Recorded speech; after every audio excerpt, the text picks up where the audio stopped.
Hey guys, so the other day I was just sitting here minding my own business, doing stuff, and suddenly I heard lots of beeping going on. And what it was this carbon monoxide alarm. This is actually the front cover of it.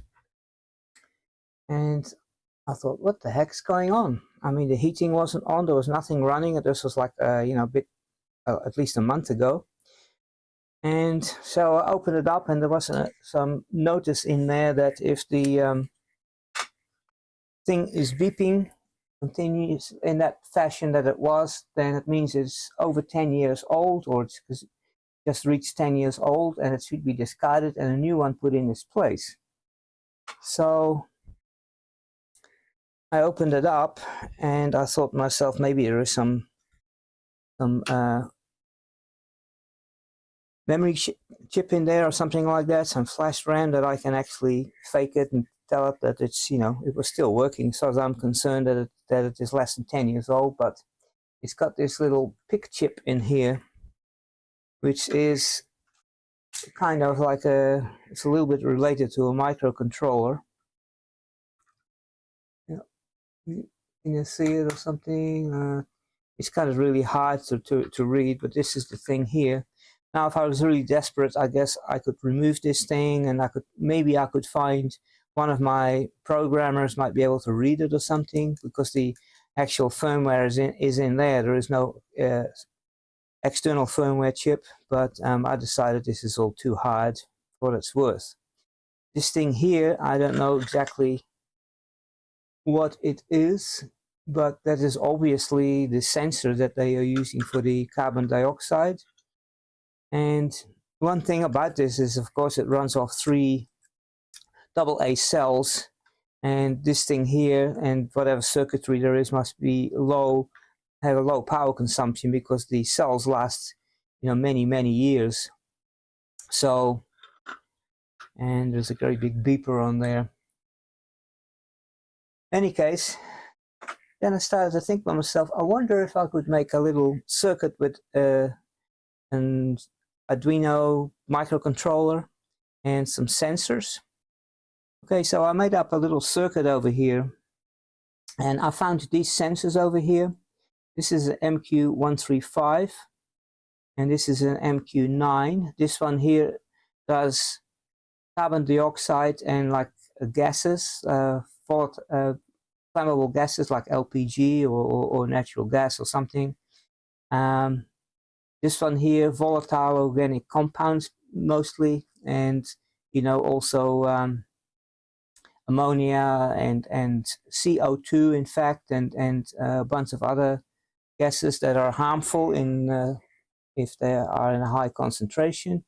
This here, of course, is a DH22, which is a temperature and humidity sensor, which you actually need in order to interpret the values that this thing comes back with. I've got it temporarily hooked up to this microcontroller here. For the final circuit, I'll use something much smaller, but this is convenient to use. It's a ESP32WROOM-1S3 module, and I hooked up one of these OLED displays running on I2C, and this is a little beeper, so we can do some testing. In any case, these guys here, you need to run them for at least 48 hours in order for them to actually calibrate and become reliable. And so I've had this running for about a day now, and the values over here are not changing much anymore, but it should get more and more steady. So that is why this thing is running over here. There's a red glow over here because these guys have LEDs on them. In any case, I have to do a little bit more research, but what I found is this. There is a lot of information on the internet about these sensors. There's a whole family of them.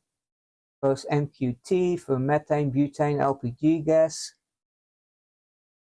alcohol, ethanol and smoke, MP3, 4 methane, 5 natural gas LPG, 6 LPG and butane, 7 carbon monoxide, and that's hydrogen gas on 8, 9 carbon monoxide and flammable gases, that's the one we've got. And there's ozone one, this one we have MQ135, air quality. This actually should say CO2, ammonia, benzene, alcohol and smoke.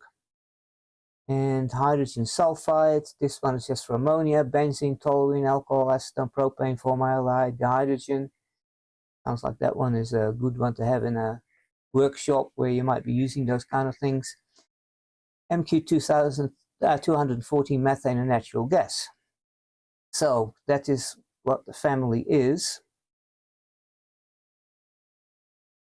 And when you go to AliExpress or eBay or even Amazon, you'll find that everyone is selling these things.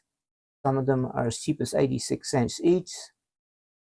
And you can buy whole kits of them where you get, one of up to 9 of them, one of each different type. So they are readily available. Now they are all on little boards, and if you look at them,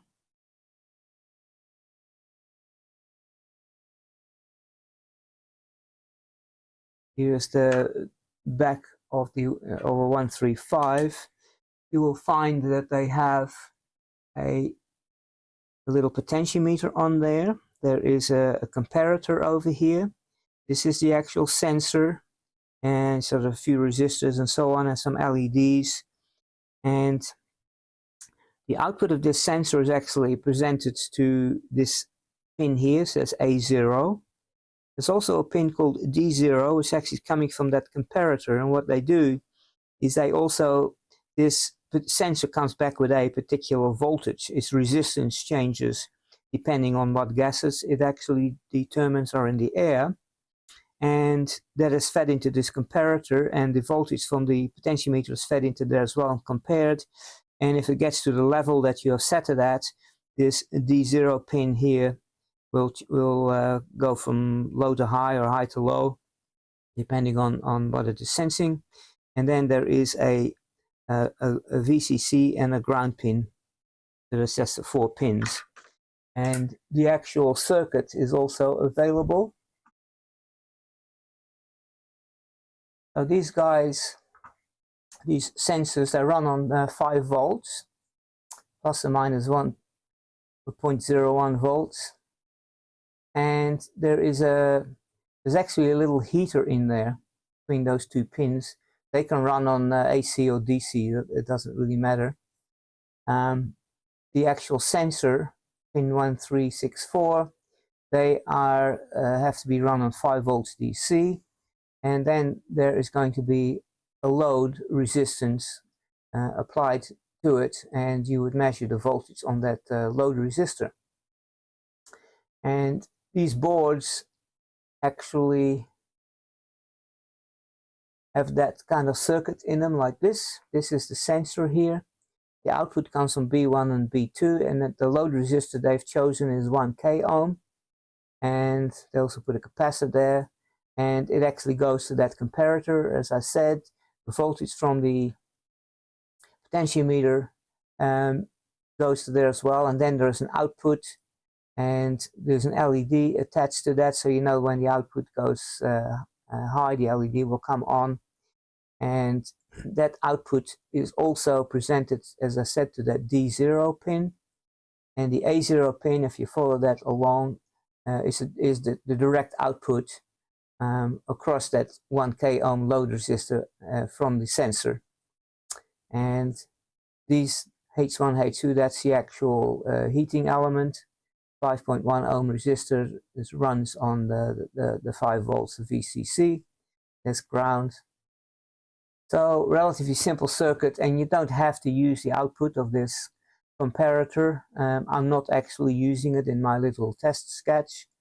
You would think you can use it in order to set the the level that you wanted to have an alarm on, and you could, but it is very sensitive. And I found that it is easier to do that in software. After you've calculated the parts per million, and you say, okay, if it's over 0.5, then set off an alarm or something like that. So that's what we have.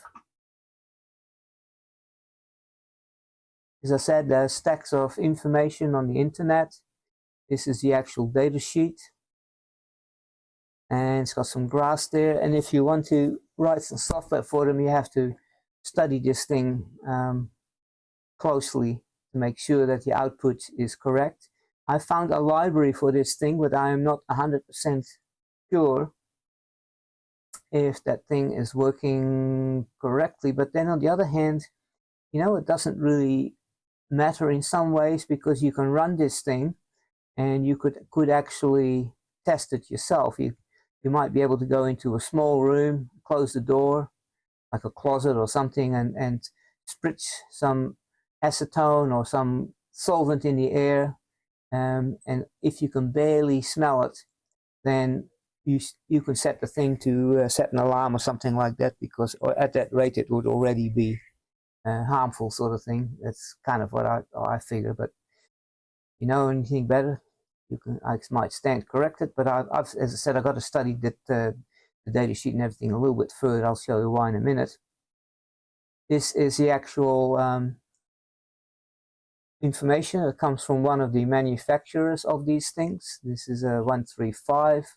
There's one of those for every one of those. I've got one for the MQ9 as well.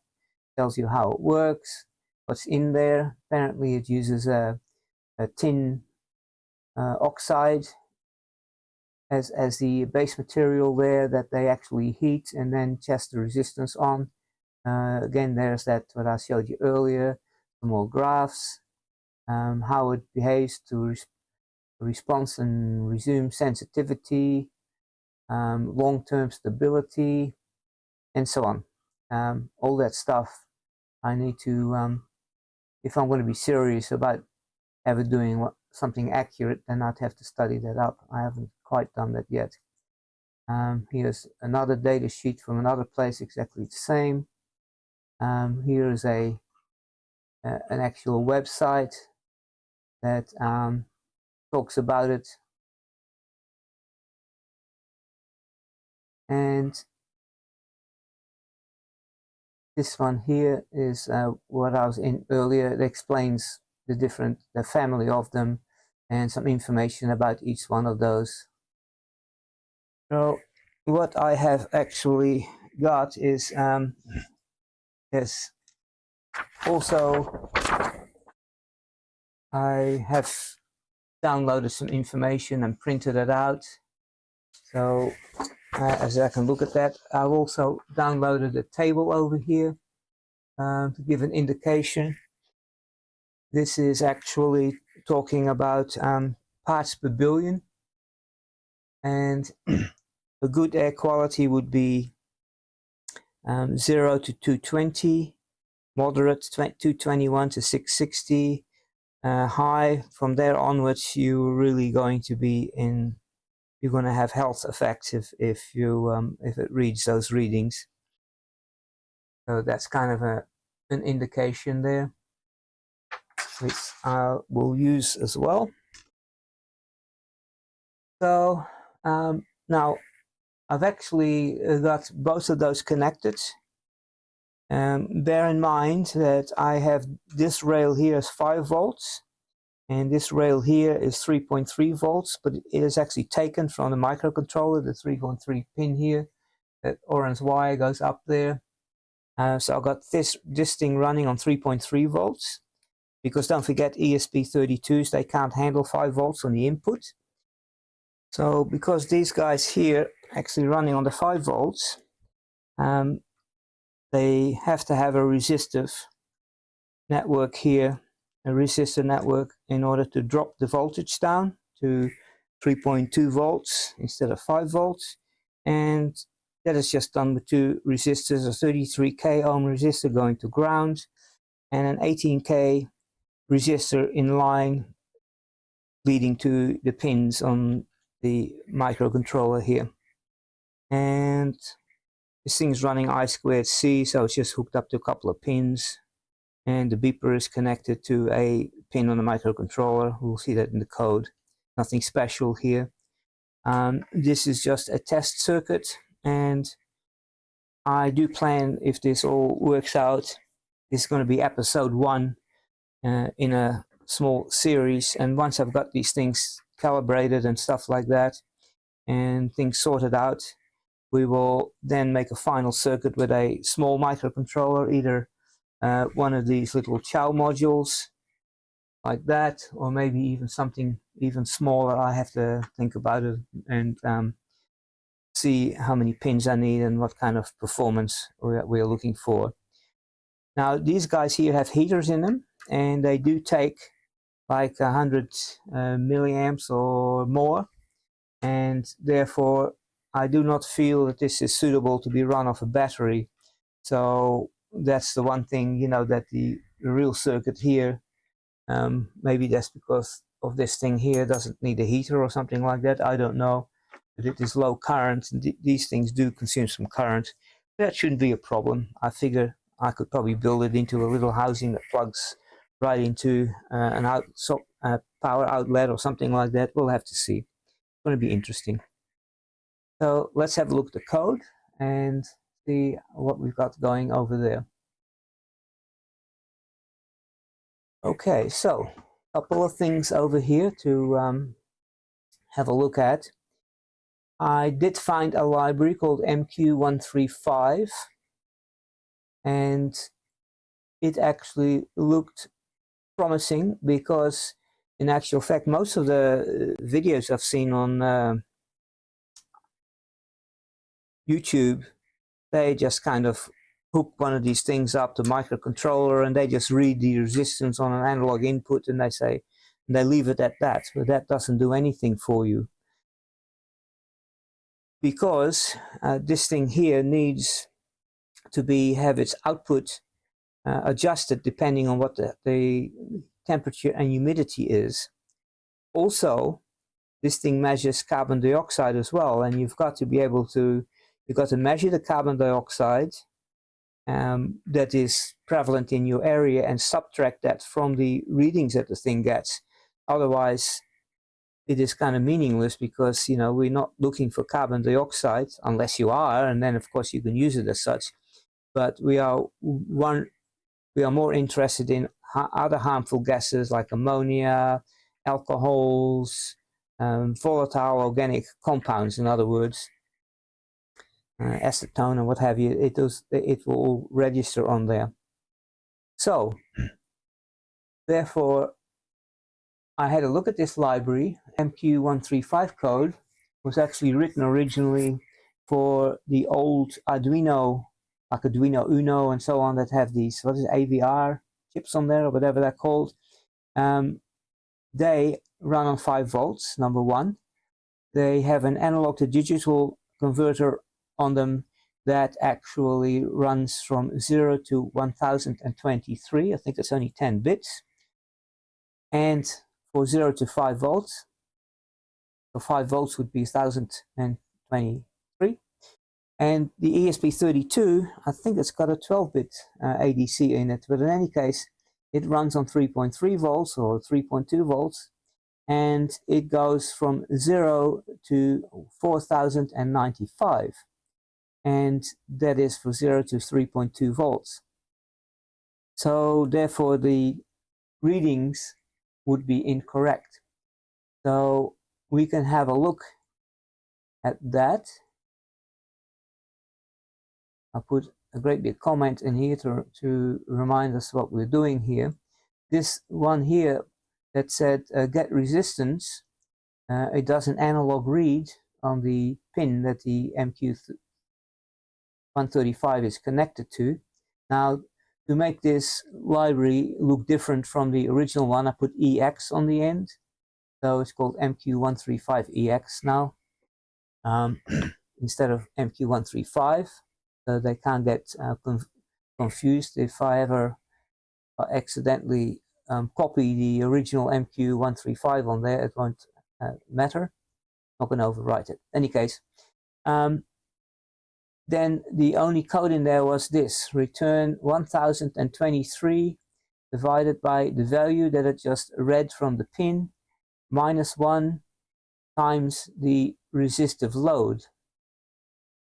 And the resistive load is actually passed in when you create the MQ135 object, and you actually, I think you have to kind of write some code and actually read that. In any case, I didn't want to change this code, so what I've done is, if it is ESP32, then we'll map the value that now is going to be from 0 to 495, from 0 to 123. But also that would be for a voltage that is lower than this thing is reading. So I have to look at the what's going on there. I think it's okay, because the resistive divider that we have there simply will come back with 3.2 volts when it actually has 5 volts on the input. So it's probably going to be okay, but I really need to double check that. But in any case, as you can see, I had to make a change to it there. And so in any case, so you might ask yourself, originally I actually imported that library, and it had it under libdepths here, like those two libraries here. This one is for the temperature and humidity sensor, and this is for the little OLED display. So I had to take it out of there, and then, but what you can actually do is, when you go to this PIO thing, and it's got libdepths there, and then you find that there are values here before you actually delete it there, and you will find that there is a CPP file and a header file was there, and I was able to actually copy those, and I renamed them, and I then put them in the lib file here and created a little source directory, and there was some examples. I copied it all in there. So now that MQ135 becomes a local library, and in order to make that clear, I put it in double quotes instead of into angle brackets there, and I did put EX on there. So that is what you do, in case you're wondering how you get your hands on those files. So the actual code is that it is running right now is test code. Includes the DHT, the UAG2 lib, and wire for the I2C,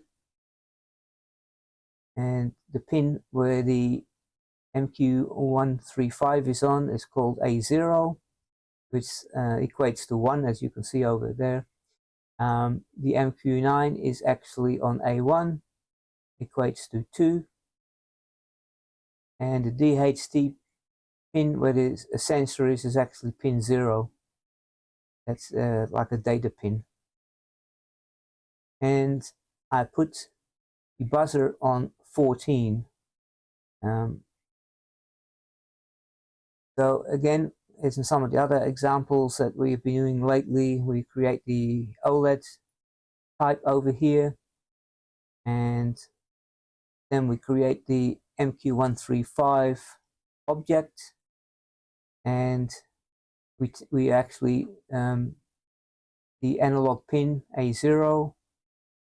This here, the 76.36, is actually in there as a constant, but I wanted to override the resistance, because we've got that resistive network on there. Before it said 10k ohms.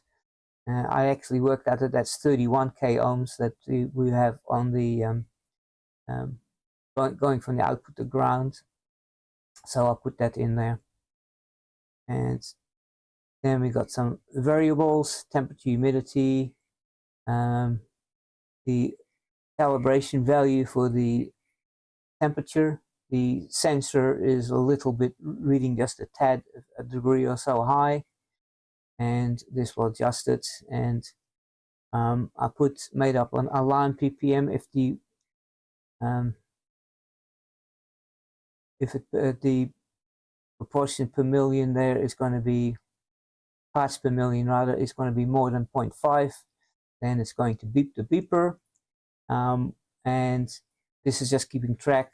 In order for the beeper to beep, you got to turn it off and on, not just leave it on. So I'm tracking it whether the beeper's on, then I can turn it off and then turn it on again, and so on.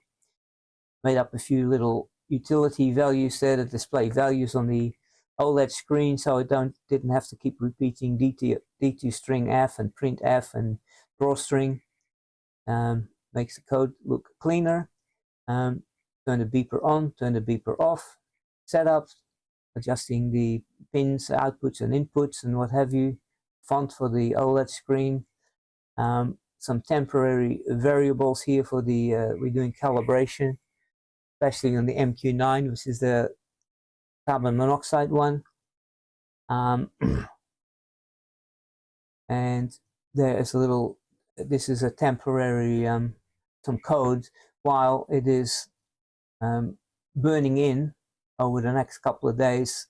I want to see what the values are, to see when they completely settle down, and they are pretty steady right now. I think I've got 0.671, 0.669 and so on, so that they are trying to get more steady.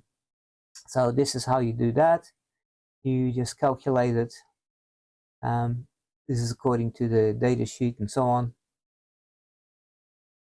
And this is the loop. So I call calibrate MQ9, and it actually does 100 reads, and it will take an average of them. And this is some code that we don't need right now. It actually tells you the error codes that it might come back with when you do a read in that CHK.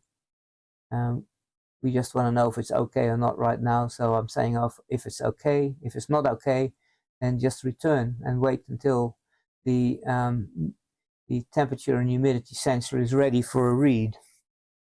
And then we get humidity from it, we get temperature from it. We apply the calibration value to adjust it.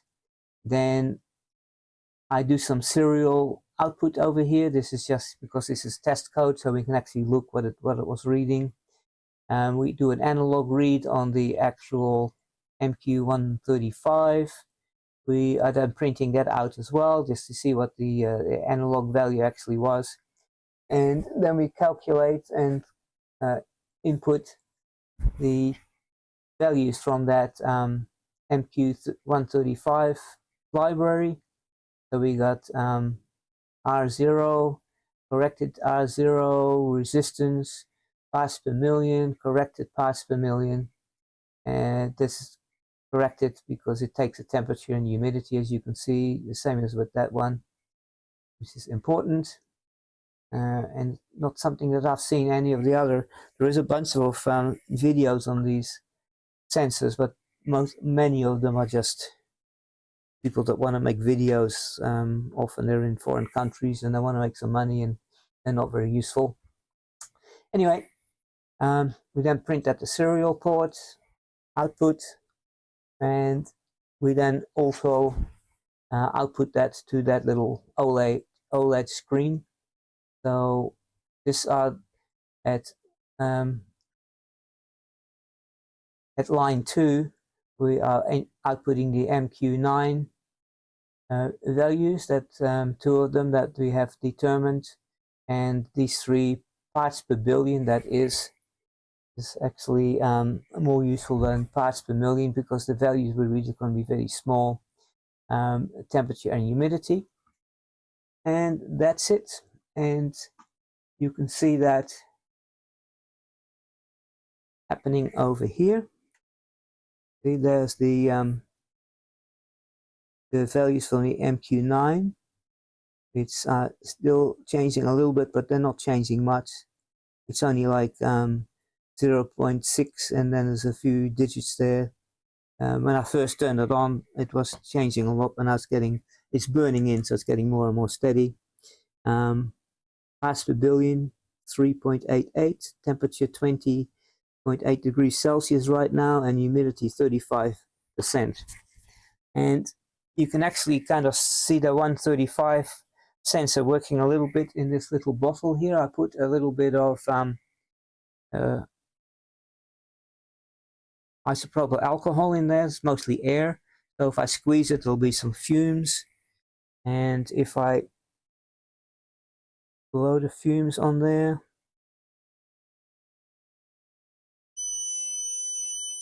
there we go. The parts per billion, 846, and you heard the beeper there. It was beeping.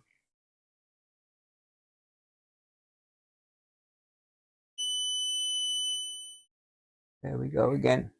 So that appears to be working. Comes down pretty quickly. I think everything there appears to be okay. So I think I'll leave it at that for this little episode here. Anyway, that's all we have. Don't forget to like and subscribe, and to do the little bell thing if you're interested in this, so that you can get the next episodes. I will create a view list. That will be clear by the time I get the next episode. And I'll put that in the description as well, of course. I haven't written the description yet. So anyway, I'll see you guys later.